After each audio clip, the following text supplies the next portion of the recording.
Hello, I'm Mac, at least for a day, and everything's going to be okay. This is part three of my viewer interview with Clayton Parrish. This should be the final episode. Clayton Parrish is going to finish his list of improvements for No Man's Sky. And remember, if you are interested in doing a viewer interview with me, comment on this video and we'll work it out. But you do have to be on PlayStation in order for it to work. So without further ado, go ahead and continue your list of ideas for us, Clayton. Alrighty, I have game modes next. I feel like there needs to be more differences between the game modes that we have right now. The first thing I have written on here is I think in survival mode, shields should not automatically replenish. There's all these options, like all these little things that you get in buildings to replenish your shields, but we never use them because all Mhm. we have to do is sit down for a second and let our shields replenish themselves. Yeah, Uh, that would be a good way to increase the difficulty is to not have your shield replenished unless you have a device. but I don't think that would be very good in permadeath mode because, as we all know, sometimes we run into those instances like the glitch with water. Like you whenever you drop into water, it damages you for some reason, and I feel like that would Hmm. be really annoying in permadeath mode. Well, Uh, I think that people would say that it needs to have the same difficulty. I mean, that's the risk you take when when you do permadeath, but I guess it's whatever your opinion is.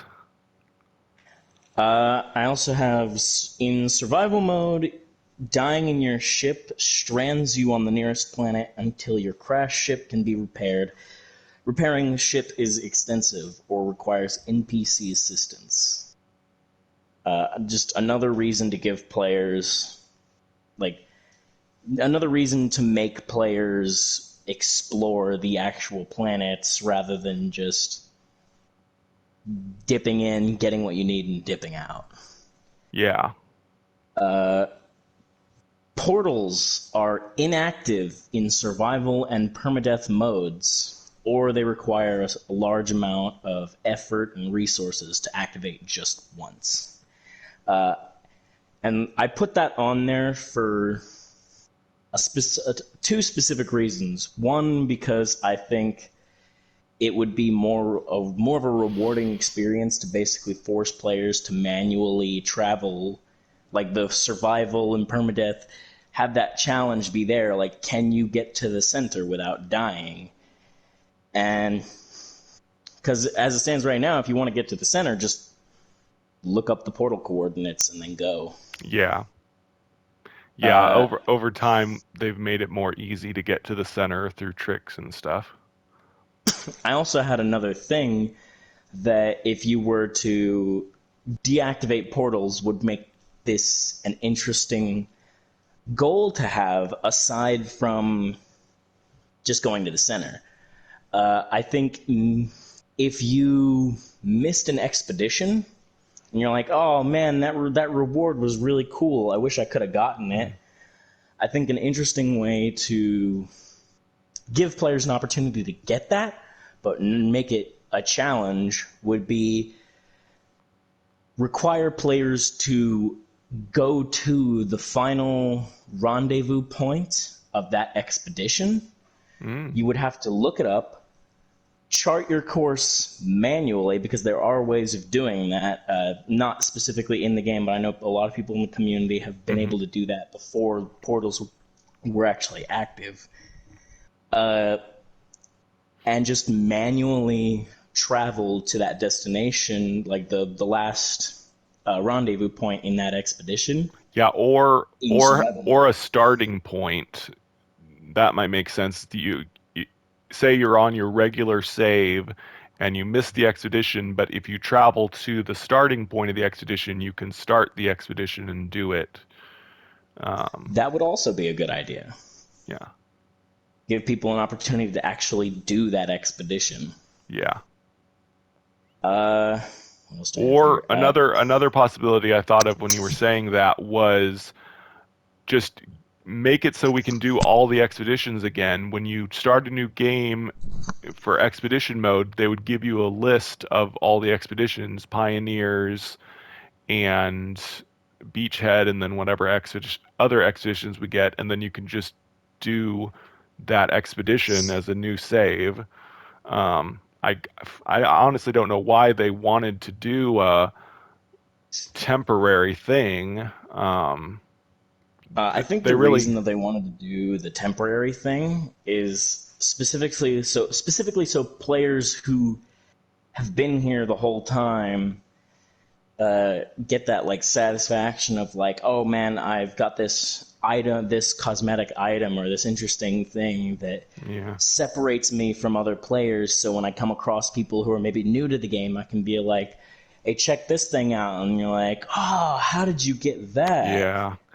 The problem is for every player that gets that special item, there's a whole lot more people that are disappointed that they missed the expeditions. I get so many comments on my videos of people saying they missed it that I don't know the numbers, but it seems to me like there's more people that missed it than actually got it.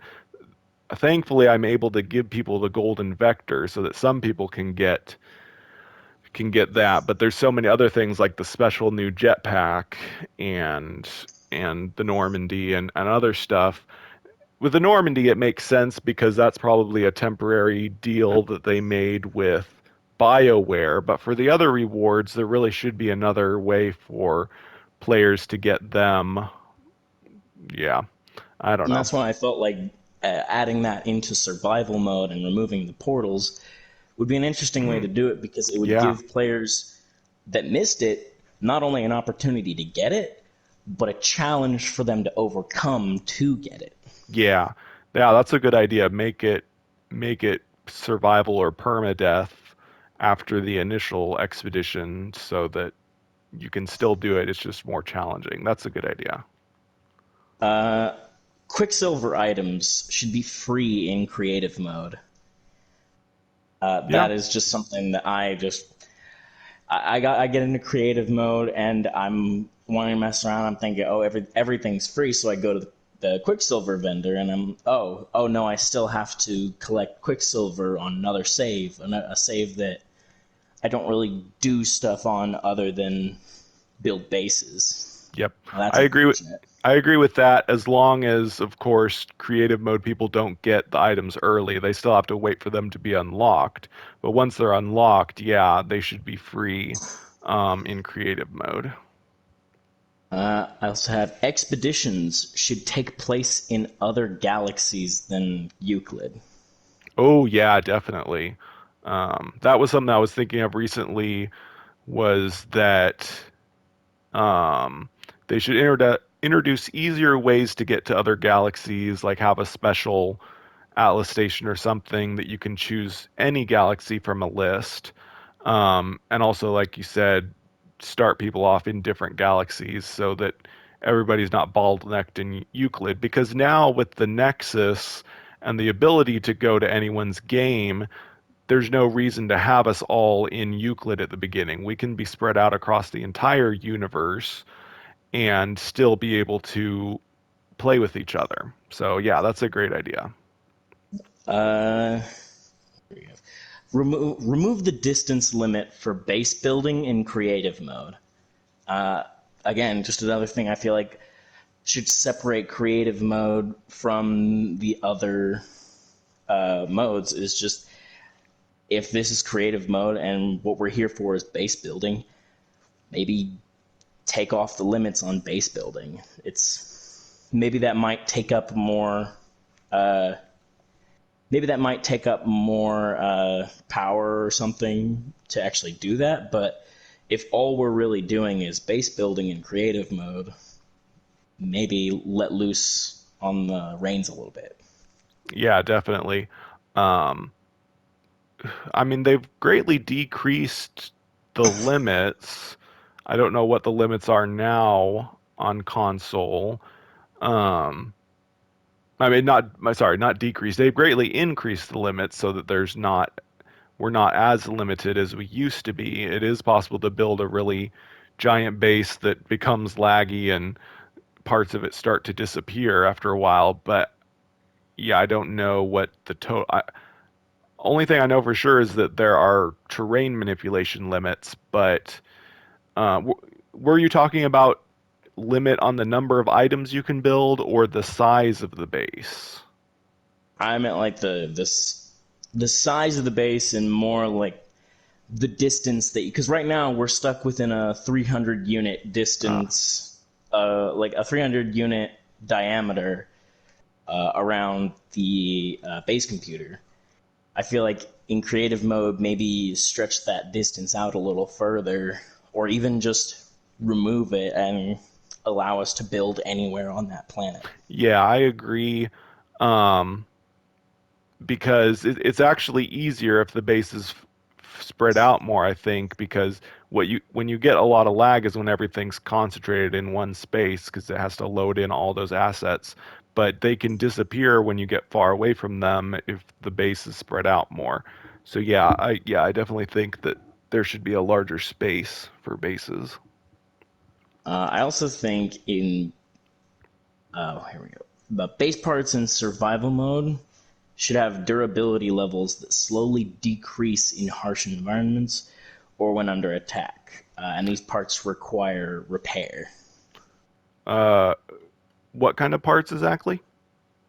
I mean specifically like either the actual maybe the structures become a little weaker, but I was more focusing Oh, specifically on like technologies and things. So basically making players have to put their technologies inside of actual structures to keep them safe. yeah, definitely.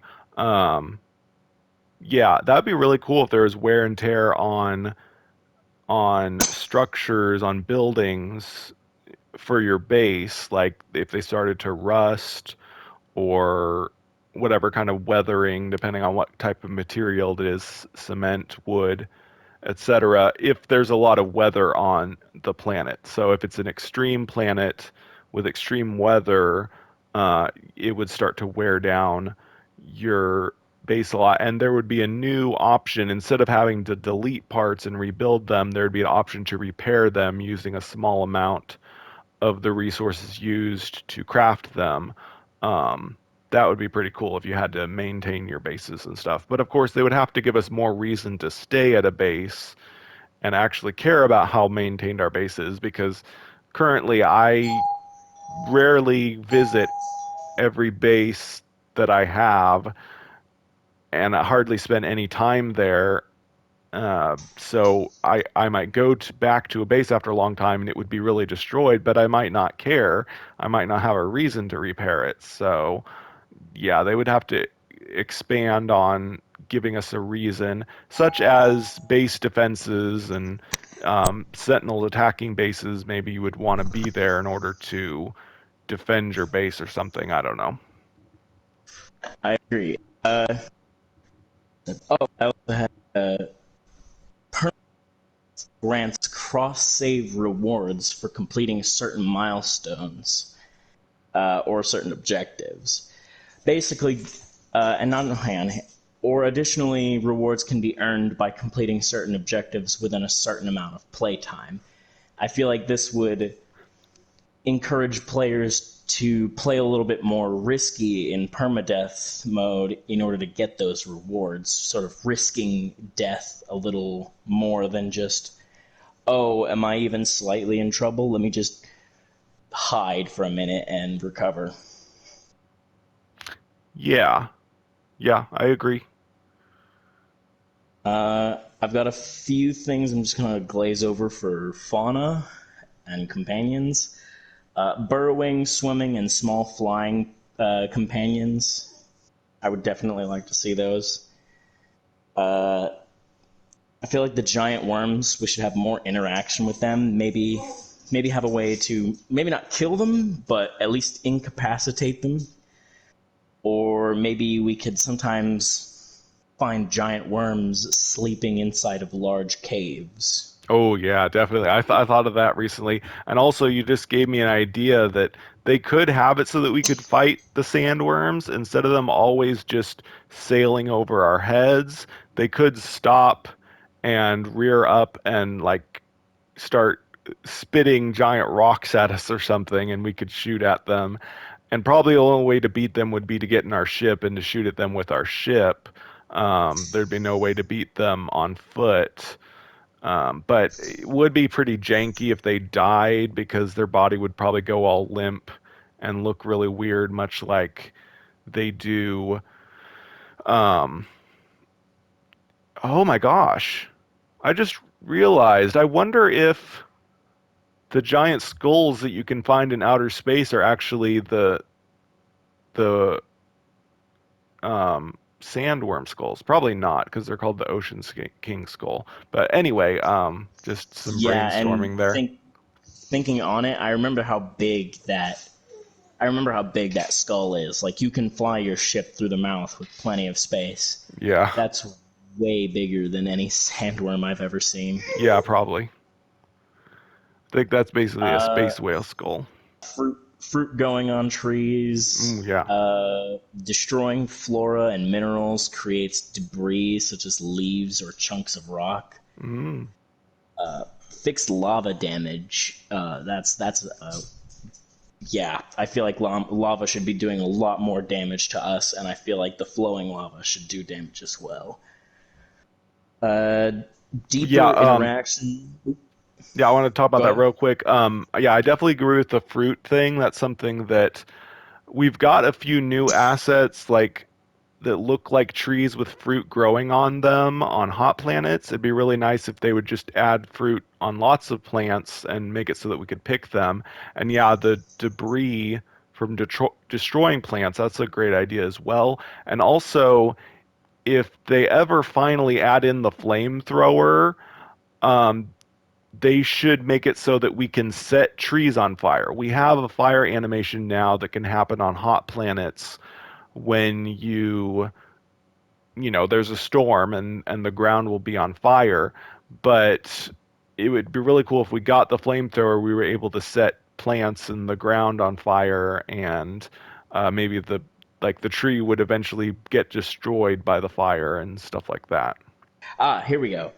Uh, I'm not sure if you've ever played Halo, but in some of the Halo games, I'm pretty sure they're bringing it back for Infinite. They had this mode called Theater Mode, where you could essentially it's imagine camera mode for No Man's Sky, but it records a certain amount of gameplay, and then you can play that gameplay, like play that recording, and you can change the camera angle and everything. I would love to see something like that in No Man's Sky, so that we can do certain things in the game, and then maybe we have one of those. A good example: my wife managed to somehow get this miracle shot, like this miracle screenshot, where she took a picture of a falling meteor that fell right next to her ship as she was standing right next to her ship. So you just see this perfect picture of a meteor about to, like, just a couple feet from striking the surface of the planet, and it's right next to her, standing next to her ship. It's a great shot, but it's like a one in a million chance.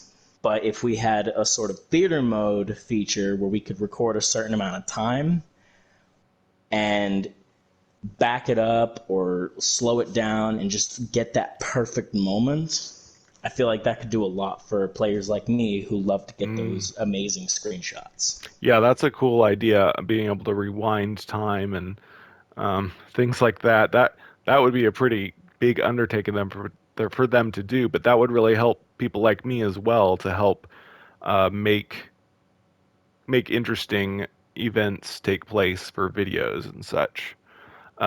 So let's try to wrap this up. Do you have much else to tell me? The only things that I had left were adding a new use for the comms towers because they're useless outside of the story mode.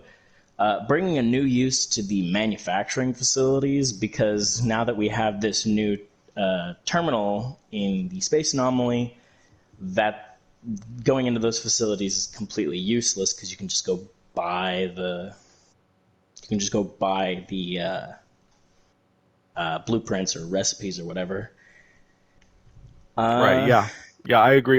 The comms towers do give some lore, and I've read the full transcript. They're basically kind of some comedy lore of the different races making fun of each other in negotiations and stuff, but they're all in alien language, so in order to even be able to read them, you have to know almost all the alien words. But yeah, more of a purpose instead of just lore would be good for the comms towers.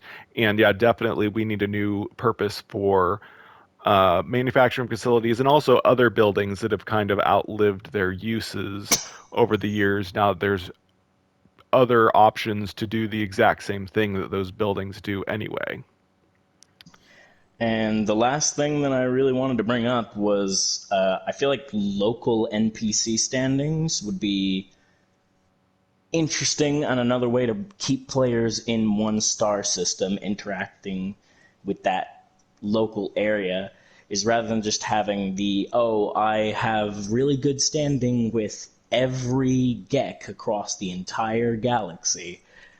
You can have Yeah. that and maybe it'll give you a little bonus in your local standing, but maybe also have the local standing where you actually have to stay in an area and get on the good side of these specific Gek. Yep, that definitely makes sense. And that reminds me of a system that I thought of ages ago. Pretty much when the game first came out, I thought of this, is that I think that all star systems should basically be at war in that they're the three races are vying for control of that star system. Like now, you can find pretty much, well, at least two of the races in each space station. It'd be cool if there was kind of a, maybe not all out war, but kind of a competition between the three races in every star system. And you could help by doing missions for each race, help control which race is dominant in that star system. So if you want to support the Viking, you could do Viking missions, and then eventually, whenever Viking goes up and becomes the dominant race in that star system, the Viking would give you special rewards for being a warrior for them. And you could do that in any star system. Any star system you could fight or do missions for each race in order to make them become dominant and get special rewards from them. So yeah. So is that about it for your ideas? Yeah, Great. and All that's right. about it for me. Well, thank you, Clayton Parrish, for doing this viewer interview series with me. I definitely enjoyed it. It's been nice talking to you. And did you have anything else to say before we end? No, I think I've gotten pretty much everything out. Thank you for having me on. Great, thank you. All right, so that does it for this viewer interview. I have been Mac, and this has been Clayton Parrish. Thank you for joining us for a day, and remember, everything's going to be okay.